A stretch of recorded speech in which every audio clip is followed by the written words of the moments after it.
الحمدللہ رب العالمین والصلاة والسلام علی سید المرسلین اما بعد فاعوذ باللہ من الشیطان الرجیم بسم اللہ الرحمن الرحیم۔ پڑھیے الصلاة والسلام علیک یا رسول اللہ وعلی آلک واصحابک یا حبیب اللہ۔ الصلاۃ والسلام علیک یا نبی اللہ وعلی آلک واصحابک یا نور اللہ۔ درود پاک پڑھنے کے بے شمار فضائل و برکات۔ میرے آقا مدینے والے مصطفیٰ صلی اللہ علیہ وسلم کا فرمان، من قال صلی اللہ علی محمد فقد فتح علی نفسہ 70 بابا من رحمہ۔ نبی پاک فرماتے ہیں جو کہے صلی اللہ علی محمد صلی اللہ علیہ وسلم، اس نے اپنے اوپر رحمت کے 70 دروازے کھول لیے۔ یعنی میں اور آپ چاہتے ہیں کہ ہم پر رحمت کے دروازے کھل جائیں، ایک بار یہ درود پاک پڑھنا ہے، مل کر پڑھ لیں، صلی اللہ علی محمد صلی اللہ علیہ وآلہ وسلم۔ اب آگے نبی پاک فرماتے ہیں وَأُلْقِي مَحَبَّتُهُ فِي قُلُوبِ النَّاسِ فَلَا يَبْغَضُهُ إِلَّا مَنْ فِي قَلْبِهِ نِفَاقٌ۔ ایک تو جیسے یہ درود پاک پڑھیں گے 70 رحمت کے دروازے کھل جاتے ہیں، پھر فرمایا اس کی محبت لوگوں کے دلوں میں ڈال دی جائے گی۔ درود میں پڑھوں نبی پاک پر اور اللہ کی رحمت سے لوگوں کے دلوں میں ہماری محبت ڈال دی جائے گی، اور پھر فرمایا اس سے بغض نہ رکھے گا مگر وہ کہ جس کے دل میں نفاق ہوگا۔ یعنی مسلمان صاف دل والے لوگ محبت کرنے لگ جاتے ہیں اس بندے سے جو نبی پاک پر درود پڑھتا ہے، اور خاص طور پہ یہ جو درود پاک کا صیغہ ہے اس کو اپنی روٹین میں شامل رکھیں۔ ایک بار پھر پڑھ لیں، صلی اللہ علی محمد صلی اللہ علیہ وآلہ وسلم۔ انشاءاللہ یہ عادت میں رکھیں تو آپ کو ہر بار درود پڑھنے پر 70 رحمت کے دروازے بھی کھلتے جائیں گے اور لوگوں کے دلوں میں انشاءاللہ محبت ڈال دی جائے گی۔ ایک بار محبت کے ساتھ بآواز بلند درود پاک پڑھ لیں، صلو علی الحبیب صلی اللہ تعالی علی محمد صلی اللہ علیہ وسلم۔ تم تھے خوش جب رب نے ہم کو خیر امت کر دیا، رحمت عالم ہمارے الصلاۃ والسلام۔ خیر امت کر کے اپنی رحمتوں میں دھر لیا، صدقے تیرے ہیں پیارے الصلاۃ والسلام۔ الحمدللہ عز و جل ہم کچھ قرآن کی باتیں، قرآن کے احکام، قرآن کی آیتوں کو سمجھنے کی کوشش کرتے ہیں۔ آج قرآن مجید فرقان حمید کی سورہ بقرہ کی آیت نمبر 83 پہلے پارے میں ہے، اس کی کچھ باتیں سمجھنے کی کوشش کرتے ہیں۔ اللہ کریم قرآن مجید میں ارشاد فرماتا ہے وَبِالْوَالِدَيْنِ إِحْسَانًا وَذِي الْقُرْبَى وَالْيَتَامَى وَالْمَسَاكِينِ۔ آسان ترجمہ قرآن کنز العرفان۔ اور ماں باپ کے ساتھ بھلائی کرو اور رشتہ داروں اور یتیموں اور مسکینوں کے ساتھ اچھا سلوک کرو۔ پارہ نمبر 1 سورہ بقرہ آیت نمبر 83 کا ایک جز، ایک حصہ ہم نے سنا ہے۔ اب ہم نے والدین کے بارے میں، رشتہ داروں کے بارے میں پچھلے بیانات میں کافی ڈسکس کیا ہے۔ آج ہم پرٹیکولرلی یتیم کے بارے میں جانیں گے۔ یتیم کے بارے میں کچھ مسکنسیپشنز بھی ہیں، وہ بھی کلیئر ہو جائیں گے، اور یتیم کہتے کس کو ہیں، اور پھر یتیم کے ساتھ اچھا سلوک کرنا یہ کتنی بڑی نیکی ہے۔ یاد رہے کہ وہ نابالغ بچہ جس کا والد وفات پا جائے اسے یتیم کہتے ہیں، اور اتنا غریب شخص کے کچھ بھی مال نہ رکھتا ہو، کچھ بھی نہ ہو اس کے پاس، اس کو مسکین کہتے ہیں۔ آیت کریمہ میں حکم کیا دیا گیا کہ سب سے پہلے ماں باپ کا حق ہے، لہٰذا ان کے ساتھ نیکی اور بھلائی کرو۔ پھر ان کے واسطے سے جتنوں کے ساتھ رشتہ بھی قائم ہوا ہے، ماں باپ کی وجہ سے رشتہ کیسے قائم ہوتا ہے؟ بھائی سے، بہن سے، چچا سے، تایا سے، ماموں سے، خالہ سے، ان سب کے ساتھ نیک سلوک کرنا ہے۔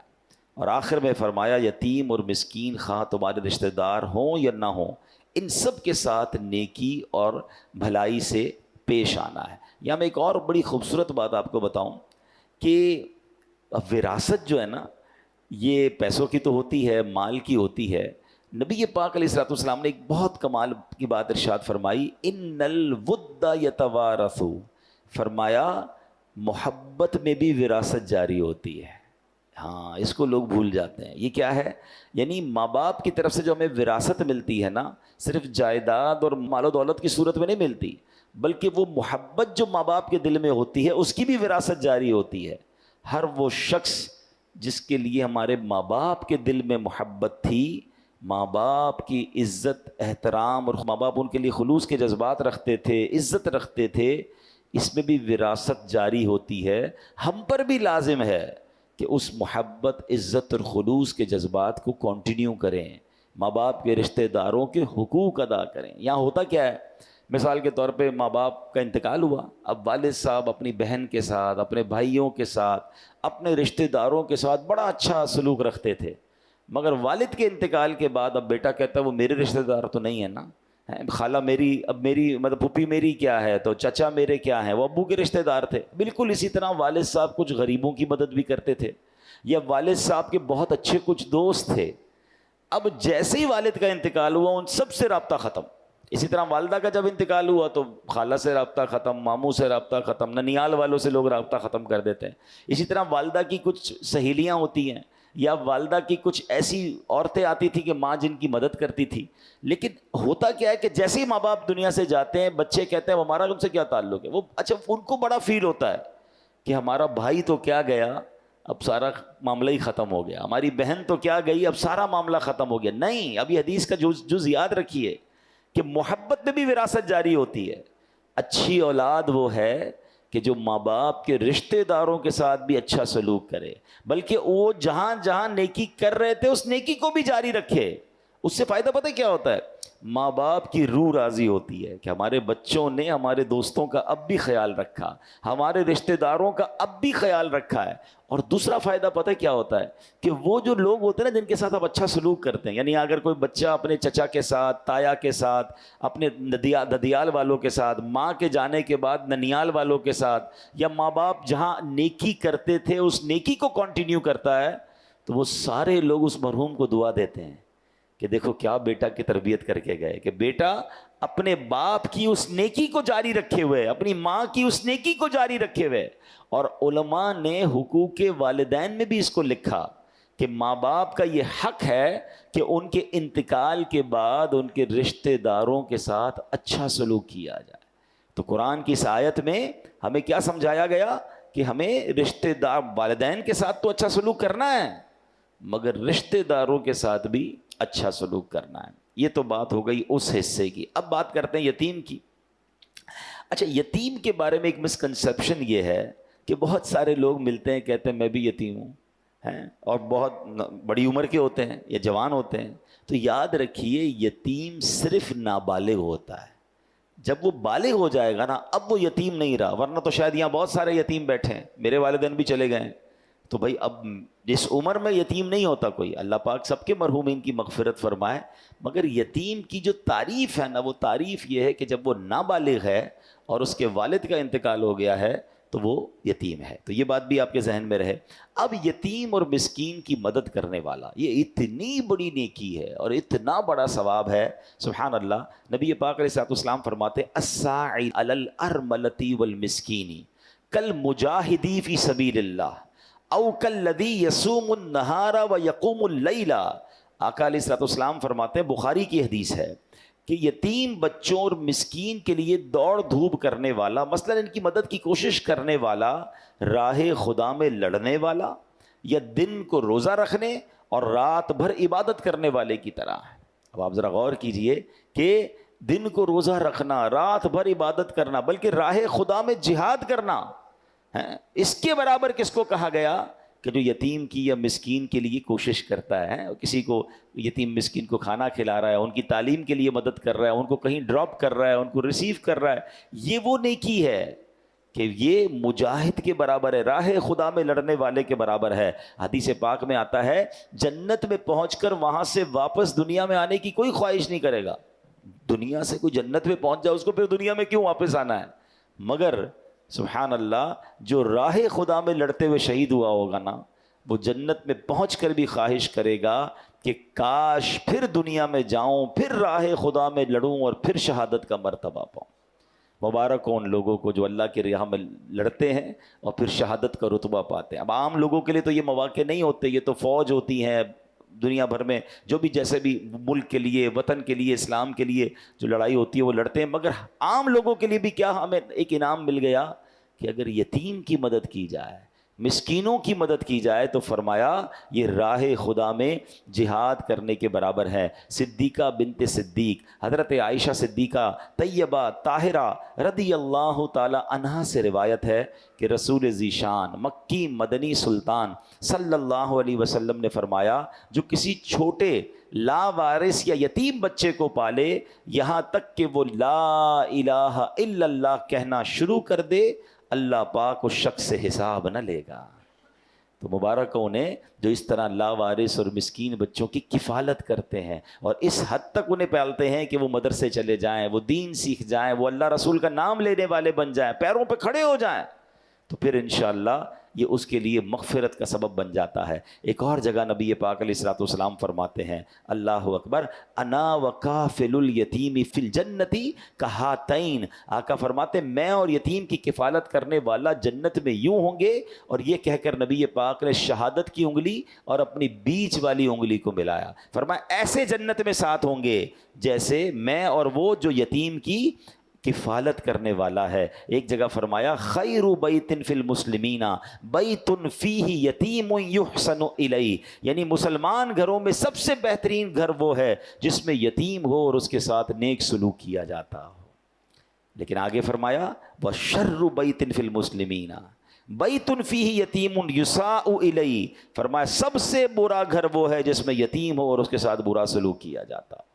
یہاں یہ بھی مسئلہ ہے، رشتہ داروں میں کوئی بچہ یتیم ہو گیا، اب یتیم کو تو رکھا مگر اس کو واقعی یتیموں والا سلوک ہی اس کے ساتھ ہوتا ہے، اور جناب بعض اوقات تو اس کے یتیم کے مال پر قبضہ کر لیا جاتا ہے، کیونکہ ماں باپ نے مال چھوڑا ہے، بچہ یتیم رہ گیا، رشتہ دار کہتے ہیں ہم سنبھالیں گے جناب، اس کی کفالت بھی کریں گے اور اس کا مال بھی سنبھالیں گے، مگر ایسا بھی ہوتا ہے کہ جناب یتیموں کا مال کھا لیا جاتا ہے، وہ بڑے ہوتے ہیں تو انہیں کوئی دینے کے لیے تیار نہیں ہوتا۔ یہ بہت سخت گناہ ہے، اس کی زبردست وعید آئی ہے، یعنی ایک طرف یتیم کے ساتھ اچھے سلوک کرنے والے کو تو جنت کی بشارت، مگر یتیم کا جس نے مال کھایا، یتیم کو تکلیف پہنچائی، یہ بہت خطرناک کام ہے، یاد رکھیے۔ پھر نبی پاک فرماتے ہیں انا وکافل الیتیم فی الجنت کہاتین، یعنی میں اور یتیم کی کفالت کرنے والا جنت میں یوں ہوں گے، اور پھر نبی پاک نے اپنی دونوں انگلیاں ملا کر بتایا جنت میں آقا کا پڑوس چاہیے تو سمجھ لیں کہ پھر یتیموں کے ساتھ بڑا اچھا سلوک کرنا ہے۔ پیارے آقا علیہ الصلوۃ والسلام، آپ جانتے ہیں یہ کتنی بڑی فضیلت ہے، انبیاء کرام جنت میں کہاں ہوں گے؟ وہ درجہ جسے جنت عدن کہا جاتا ہے، اور ہمارے آقا اور دیگر انبیاء علیہ الصلوۃ والسلام اسی درجے میں جلوہ فرما ہوں گے۔ جنت میں آقا کا پڑوس ملنے کا مطلب یہ ہے کہ جس شخص کو یہ سعادت ملے گی وہ بھی جنت میں اسی درجے میں پہنچ جائے گا۔ اور سبحان اللہ، اگر جنت میں نبی پاک کا دیدار بھی نصیب ہوتا رہے تو اس سے اچھا انعام کون سا ہوگا؟ تو اس نیکی کے لیے تو کوشش کرنی چاہیے۔ آگے جا کے بتاؤں گا کہ ہم کیسے یہ نیکی کما سکتے ہیں، یہ کیسے پاسبل ہے۔ ہر بندہ تو اپنے گھر میں یتیم کو نہیں پال سکتا۔ اچھا، یتیم کو پالنے کے کچھ کمپلیکیشنز بھی ہیں، کچھ شرعی معاملات بھی ہیں، وہ بھی انشاءاللہ آپ کو عرض کرتا ہوں، کیونکہ کچھ لوگ شوق میں ذوق میں اپنے گھر میں ایک یتیم بچہ تو لے آتے ہیں لیکن پھر اس کے شرعی معاملات پر ڈسکس نہیں کرتے یا معلومات نہیں لیتے، جس کی وجہ سے پرابلم ہو جاتی ہے۔ تو آئیے انشاءاللہ اب کچھ اور باتیں میں آپ کو عرض کر دیتا ہوں کہ یتیم کو جو گود لیتے ہیں اس میں کچھ احتیاطیں ہیں۔ پہلے یہ سمجھ لیجئے کہ یتیم کو اپنی ولدیت نہ دیجیے، مثلا فارم میں، شناختی کارڈ میں، اسکول وغیرہ کے ڈاکیومنٹس میں اس کے والد کی جگہ لوگ اپنا نام لکھوا لیتے ہیں، ایسا کرنا شرعاً جائز نہیں ہے، یہ یاد رکھیے گا۔ جو اس کا والد ہے اسی کا نام ہونا چاہیے، آپ اپنا نام ڈاکیومنٹس میں نہیں دے سکتے۔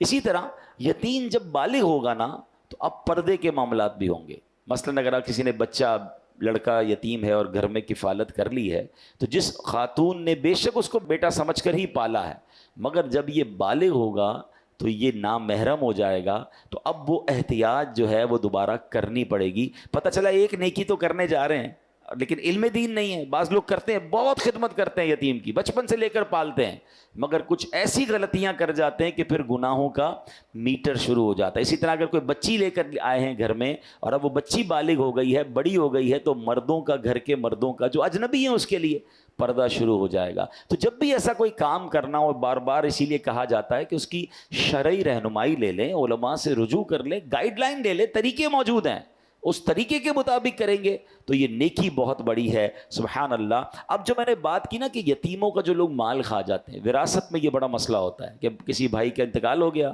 اب اس کے چھوٹے بچے ہیں اور جناب اب بھائی کا حصہ بھی ہے, تو اب کہا کہ ٹھیک ہے بچوں کو ہم پال لیں گے اور جب بڑے ہوں گے تو جناب ان کا جو وراثت میں حصہ ہے وہ بھی دے دیں گے. لیکن بعض لالچی لوگوں کی نظر ہوتی ہے ان کے مال پر اور پھر وہ یتیموں کو کچھ نہیں دیتے یا اس میں ڈنڈی مارتے ہیں.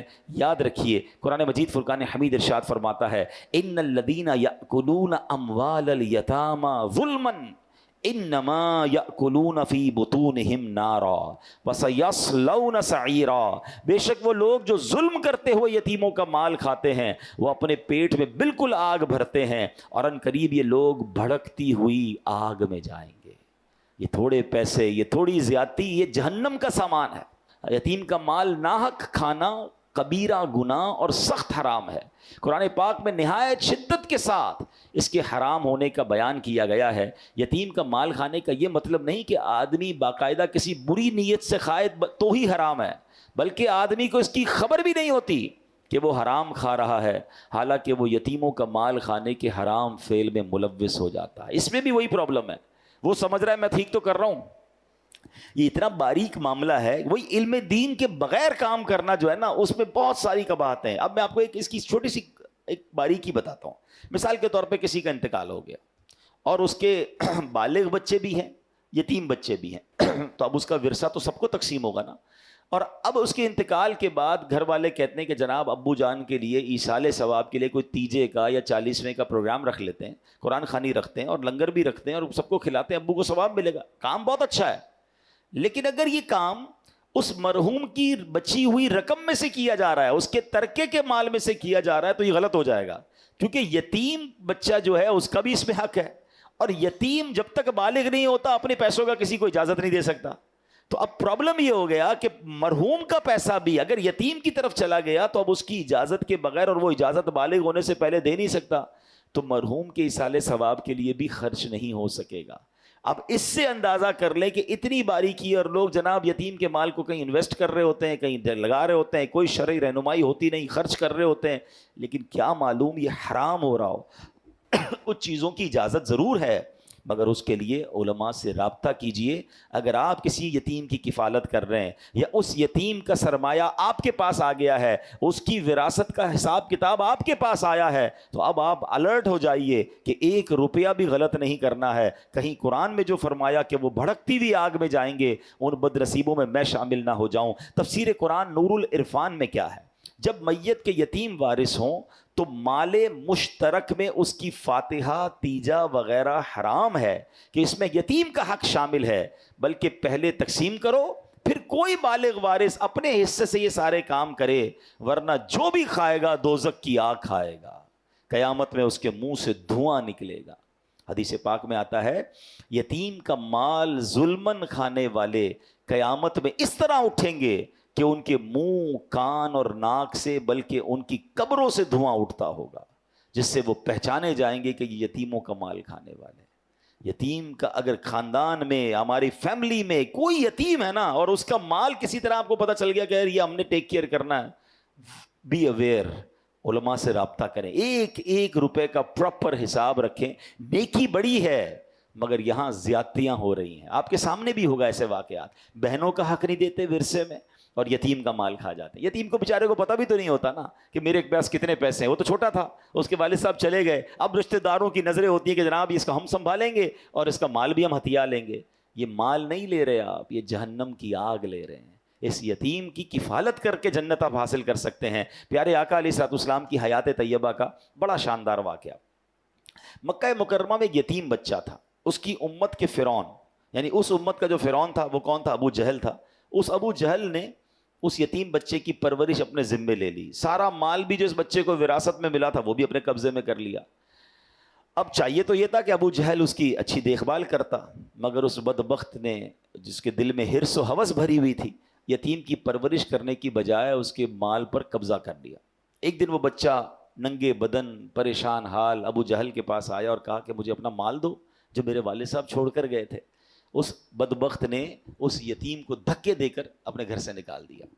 اچھا، اب جب قریش کے سرداروں نے دیکھا کہ یتیم کے ساتھ ایسا ہوا ہے تو کہا ایسا کرو، تم مسلمانوں کے نبی محمد عربی صلی اللہ علیہ وسلم کے پاس جاؤ اور ان سے جا کر مدد مانگو۔ اچھا، انہوں نے یہ چیز بھی ٹونٹ کرنے کے لیے کہی تھی کہ وہ بھی کیسے مدد کریں گے، چلو پھر بھی تم جاؤ ان کے پاس۔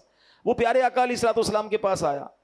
اب نبی پاک سبحان اللہ، وہ تو سب کے مددگار ہیں، غم و رنج و علم اور سب بلاؤں کا مداوا ہو، اگر وہ گیسوؤں والا میرا دلدار ہو جائے، اشارہ پائے تو ڈوبا ہوا سورج برآمد ہو، اٹھے انگلی تو مہ دو بلکہ دو دو چار ہو جائے۔ تو وہ یتیم گئے جب ان کے پاس، تو نبی پاک علیہ الصلوۃ والسلام نے کیا کیا، پیارے آقا نے اس بچے کو ساتھ لیا اور ابو جہل کے پاس آ گئے اور آپ نے فرمایا کہ اے ابو جہل، نبی پاک علیہ الصلوۃ والسلام نے فرمایا کہ اس یتیم کا مال دو۔ اب وہ سارے سردار سمجھے کہ ابو جہل نے تو آج خوب بدتمیزی کرنی ہے، ان کو کیسے ان کی بات ماننی ہے، مگر جیسے ہی نبی پاک اس کے جو بھی جگہ تھی وہاں تشریف لائے تو مرحبا کہہ کر اس نے استقبال کیا اور فوراً یتیم کا سارا مال نکال کر دے دیا۔ تو قریش کے لوگ حیران ہو گئے، ابو جہل تم تو ان کے سب سے بڑے مخالف ہو، ان کے بارے میں اتنی باتیں کرتے ہو، ان کے دین کو ٹھکراتے ہو، آج آتے ہی ان کو سارا مال دے دیا، آج تو موقع تھا معاذ اللہ ان کے سامنے تم نے مقابلہ کرنے کا۔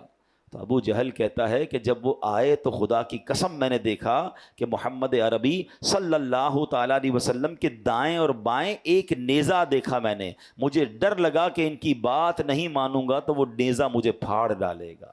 یہ معجزہ رسول اللہ صلی اللہ علیہ وسلم ہے کہ اس کو عذاب الہی نظر آنے لگ گیا تھا، وہ ڈر گیا، اور نبی پاک کی ایک ایسی ہیبت اس کے دل پر طاری ہوئی کہ اس نے یتیم کو جو ہے وہ مال لوٹا دیا۔ تو اے میرے پیارے اسلامی بھائیوں، یہ بہت بڑی نیکی ہے، ہم سب کو اپنے مال میں کچھ نہ کچھ حصہ، تھوڑا بہت بھی پارٹ جو ہے وہ یتیموں کے لیے رکھنا چاہیے۔ یعنی وہ بندہ کہتا ہے نا یار الگ الگ جگہوں پر انویسٹمنٹ ہونی چاہیے، الگ الگ کاروبار ہونے چاہیے۔ Do not put your all eggs in one basket. انگریزی کا مقولہ کیا ہے کہ سارے انڈے ایک باسکٹ میں مت ڈالو، وہی باسکٹ گر گئی تو سارے ہی انڈے ٹوٹ جائیں گے۔ تو کاروبار میں بھی لوگ مختلف جگہوں پر کام کرتے ہیں کہ ایک کاروبار میں مندہ ہو تو کہیں اور سے پیسے آ جائیں، تھوڑی بہت ہی انویسٹمنٹ لوگ کر رہے ہوتے ہیں۔ یہ دنیا کے لیے تو دماغ چلتا ہے، اللہ کرے میرا نیکیوں کے لیے بھی ایسا ذہن بن جائے کہ تھوڑے پیسے میں کبھی مسجد میں لگا دوں، تھوڑے پیسے کسی مدرسے میں دوں تاکہ قرآن پڑھنے والوں کا ثواب بھی ملے۔ اچھا جناب میں کسی غریب کی مدد کر دوں، وہ اپنے بچوں کو کھلائے، اس کا مجھے ثواب ملے۔ کسی کو قرضہ دوں تو قرضے کا ثواب بھی مجھے ملے۔ اچھا جناب اب اور کون سی نیکی ہے، تو کسی یتیم کی کفالت کر لوں تاکہ یتیموں کے گھر میں بھی ہونے والی نیکی کا ثواب مجھے ملے۔ اگر ہم سوچتے جائیں اللہ نے جس کو نوازا ہے، تھوڑا پانی کے صدقے کا کام کر دوں کہ جب تک کنواں چلتا رہے گا، جب تک پانی لوگ پیتے رہیں گے، ادھر سے مجھے ثواب مل جائے، تو یہ جتنی نیکیاں ہیں صدقہ، کبھی درخت لگا دوں تو درخت لگتے رہیں گے، اس کا مجھے ثواب، سایہ ملتا رہے گا مجھے اس کا ثواب ملے۔ اگر جس کا یہ ذہن بن جائے نا کہ جناب مجھے، اور پھر ماشاءاللہ اگر دعوت اسلامی کے ساتھ آپ کنٹریبیوٹ کرتے ہیں اور آپ یہ سوچیں کہ دعوت اسلامی تو پوری دنیا میں نیکی کے کام کر رہی ہے، تو جس طرح لوگ کہتے ہیں نا یار دنیا بھر میں فیکٹریاں ہونی چاہیے، ایکسپورٹ امپورٹ کا کام ہونا چاہیے، پاکستان کے ساتھ ساتھ دنیا کے کئی ملکوں سے مال آنا چاہیے، اللہ کرے یہ ذہن بن جائے کہ میرا ثواب بھی دنیا بھر میں پھیل جائے۔ جب پتہ چلے کہ دعوت اسلامی برطانیہ میں، افریقہ میں، یہ جناب دنیا کے کئی ملکوں میں کام کر رہی ہے، تو آپ بھی رابطہ کر سکتے ہیں کہ جناب اس پہ بھی تھوڑا میرا حصہ ملائیں۔ اب جیسے آج کل غزہ کے مسلمانوں کی مدد ہو رہی ہے، فلسطین کے مسلمانوں کی مدد ہو رہی ہے، وہاں کتنی بڑی تعداد میں یتیم بچے ہو گئے ہیں، الحمدللہ ہم کوشش کر رہے ہیں کہ کسی طرح میں ایکسس ملے تو ہم غزہ کے اندر بھی انشاءاللہ یتیم خانہ بنائیں۔ مگر کہنے کا مقصد یہ ہے کہ ہمیں خاص طور پر آج جو میں نے بیان کیا ہے کہ یتیموں کی کفالت، سب سے پہلے تو یہ سوچ لیجئے کہ اگر آپ کی فیملی میں، آپ کے رشتہ داروں میں کوئی یتیم ہے، اس سے اچھا سلوک کرنا ہے، اس کا حق نہیں دبانا ہے، بلکہ اس کا حق دلانے میں اپنا اگر آپ کردار ادا کر سکتے ہیں تو کردار ادا کیجئے۔ پہلی آپ نے سبحان اللہ حدیث بھی سنی تھی، قرآن پاک کی آیت بھی سنی کہ وہ راہ خدا میں جہاد کرنے والے کے برابر ہے جو کسی یتیم کے لیے مدد کرنے کی کوشش کرتا ہے۔ تو آپ یہ کام کیجئے۔ دوسرے نمبر پر آپ ایک یہ کیجئے کہ یتیم کی کفالت اپنے ذمے لے لیجئے۔ اپنے گھر میں اگر یتیم پالنا ہے بڑی اچھی نیکی ہے، مگر اس کے شرعی کانسیکوینسز، شرعی تقاضے پورے کرنے ہوں گے۔ اور اگر آپ اپنے گھر میں نہیں پال سکتے تو آس پاس رشتہ داروں میں، پڑوسیوں میں، محلے میں کئی یتیم بیوائیں ہوتی ہیں جن کے بچے ہوتے ہیں، بچے یتیم ہوتے ہیں، تو آپ ان کی کوئی ماہانہ مدد شروع کر دیں تو یہ آپ سمجھ لیں یتیم کی کفالت کرنا آپ نے شروع کر دیا، یہ بڑی نیکی ہے۔ حدیث پاک میں آتا ہے جو یتیم کو کھانے پینے میں ساتھ ملائے اللہ پاک ضرور اس کے لیے جنت واجب فرما دیتا ہے۔ تو مہینے میں ایک دعوت کر لیں کہ آپ کو لگتا ہے یار فلاں رشتہ دار ہیں یا فلاں پڑوسی ہیں یا فلاں کوئی غریب خاندان ہے، یتیم بچے ہیں، ان بچوں کو مہینے میں ایک دن بلایا، جیسا اپنے بچوں کو کھلایا ایسا ان کو بھی ساتھ بٹھا کر کھلا دیا، اس نیت سے کہ انشاءاللہ جنت کی دعوت ملے گی۔ تو بات وہی ہے کہ نیکی کمانے کا سلیقہ ہو جائے۔ اب ایک اور بات یاد رکھیے گا، یتیم کے سر پر ہاتھ پھیرنا، یعنی یتیم کی خدمت کرنا تو اور بات ہے، سر پر ہاتھ پھیرنے کی سبحان اللہ فضیلت یہ ہے کہ نبی پاک نے فرمایا جس نے پیار سے یتیم کے سر پر ہاتھ رکھا، وہ بال جن پر اس کا ہاتھ گزرا، ہر بال کے بدلے میں اس کے لیے ایک نیکی لکھی جائے گی، ہر بال کے بدلے میں گناہ مٹایا جائے گا، ہر بال کے بدلے میں ایک درجہ بلند کیا جائے گا۔ تو اللہ کی رضا کے لیے، اچھا یہ بھی کیوں، جب آپ سر پہ ہاتھ پھیرتے ہیں تو شفقت ہے نا، اس کو فیل ہوتا ہے، اس کو اچھا لگتا ہے کوئی ہے جو میری جو ہے وہ مدد کرنے والا ہے۔ اچھا اس میں بھی بڑی پیاری علماء نے تقسیم بتائی ہے، اور یہ حدیث پاک میں ہے کہ لڑکا یتیم ہونا تو ہاتھ کیسے پھیرنا ہے، پیچھے، سر کے پیچھے سے ہاتھ آگے لانا ہے، اور جس کا والد ہے دنیا میں، ویسے ہی ہمارے کسی دوست کا بیٹا ہے اور شفقت کے لیے آپ سر پہ ہاتھ پھیر رہے ہیں تو آگے سے پیچھے بالوں کی طرف لے جانا ہے۔ تو یہ بھی طریقہ حدیثوں میں بیان ہوا۔ تو بہرحال میرے پیارے اسلامی بھائیوں، جب سر پر ہاتھ پھیرنے میں اتنا ثواب ہے کہ ہر بال کے بدلے نیکی ہے، تو یتیم کو کپڑے دلانا، یتیم کو کھانا کھلانا، یتیم کی تعلیم کا انتظام کرنا، دیکھیں وہ بن باپ کا بچہ ہے، آپ اس کے ساتھ اچھا کریں گے، آپ کے اپنے بچوں کے ساتھ اچھا ہونا شروع ہو جائے گا۔ تو آخر میں میری گزارش یہی ہے کہ مثال کے طور پہ کوئی میرا بھائی ایسا بیٹھا ہے، آپ کے 3 بچے ہیں، آپ کے 4 بچے ہیں، آپ کے 5 بچے ہیں، اللہ آپ کو برکت دے آپ کے بچوں میں، تو کیا ایسا نہیں ہو سکتا کہ میں یہ بھی پلان کروں کہ یار کم از کم 2 یتیم بچے بھی میں پالوں؟ 4 بچے بھی تو پال رہا ہوں نا، وہ 2 بھی انشاءاللہ میری ذمہ داری ہوں گے، وہ پلتے رہیں گے، وہ خوش ہوتے رہیں گے، ان کی برکت سے اللہ میرے بچوں کی خیر فرما دے گا۔ تو اول تو آپ خود سے کیجیے۔ اگین میں یہی کہہ رہا ہوں کہ اپنے خاندان میں سب سے پہلے دیکھیں، ہماری سب سے پہلی ذمہ داری اپنا ہی خاندان ہے۔ ہو سکتا ہے ہمارے ہی خاندان میں یتیم بچے ہوں اور ہماری نظروں میں نہ ہوں، تھوڑا سا توجہ دیں گے۔ میں نے تعریف بیان کر دی کہ جس کے والد کا انتقال ہو گیا ہو اور وہ نابالغ ہو تو وہ یتیم ہے، اس کی کفالت کر کے جنت کا سامان کیجئے، ہو سکے تو اس کی ساری ذمہ داری اپنے اوپر لے لیجئے، اس کی تعلیم کی، اس کے لباس کی، اس کی میڈیکل کی، اور اس کو بڑا کیجئے۔ آپ دیکھیں قدم قدم پر انشاءاللہ روزانہ نیکیاں ملنا شروع ہو جائیں گی۔ اور آپ کو لگتا ہے یار میں پرسنلی یہ نہیں کر سکوں گا، میرے لیے ڈھونڈنا مشکل ہے، تو پھر دعوت اسلامی میں الحمدللہ ایک پورا نظام ہے، اور آپ کو میں خوشخبری دے رہا ہوں کہ الحمدللہ کراچی میں پہلا یتیم خانہ، یہ آپ جب دیکھیں گے کبھی گزر ہو آپ کا ناگن چورنگی کے پاس نیو کراچی پہ، تو آپ دیکھیے گا گراؤنڈ+7 کی اسٹیٹ آف آرٹ بلڈنگ اب کمپلیشن کے مرحلے میں ہے،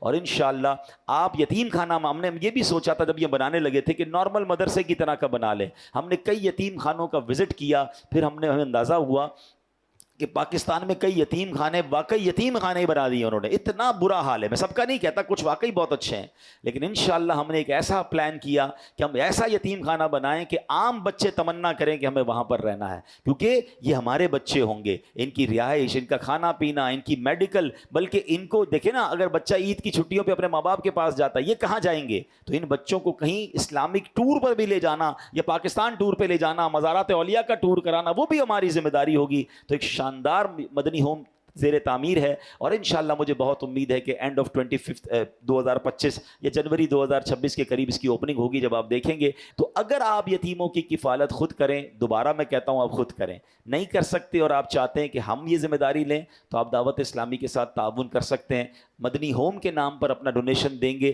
تو انشاءاللہ یہ یتیموں کی کفالت پر خرچ ہوگا، اور یہ انشاءاللہ آپ کے لیے صدقہ جاریہ ہوگا۔ اللہ سے میں دعا کرتا ہوں کہ رب کریم ہمیں یہ نیکی کمانے کی بھی توفیق عطا فرمائے، کیونکہ جو اس کا اجر نبی پاک نے فرمایا نا کہ یتیم کی کفالت کرنے والا اور میں ایسے ہوں گے، تو پیارے آقا کے ساتھ اگر جنت مل جائے تو میں سمجھتا ہوں ایک مسلمان کے لیے اس سے بڑی کیا سعادت ہے۔ اور زندگی میں دیکھیں ابھی نہیں ہے آپ کی نظر میں کوئی، لیکن ہو سکتا ہے تھوڑے دنوں بعد آپ کی نظر میں کوئی ایسی فیملی آ جائے گی، کوئی ایسی درخواست آپ کے پاس پاس آئے گی، پتہ چل جائے نا کہ یہ بیوہ اور یتیم ہیں اور یہ بچے یتیم ہیں، تو بس اب آپ نے ان کی خدمت کرنی ہے، ان کا ساتھ دینا ہے۔ اللہ کریم ہم سب کو یہ نیکی کرنے کی توفیق عطا فرمائے، آمین بجاہ النبی الامین صلی اللہ تعالی علیہ وسلم۔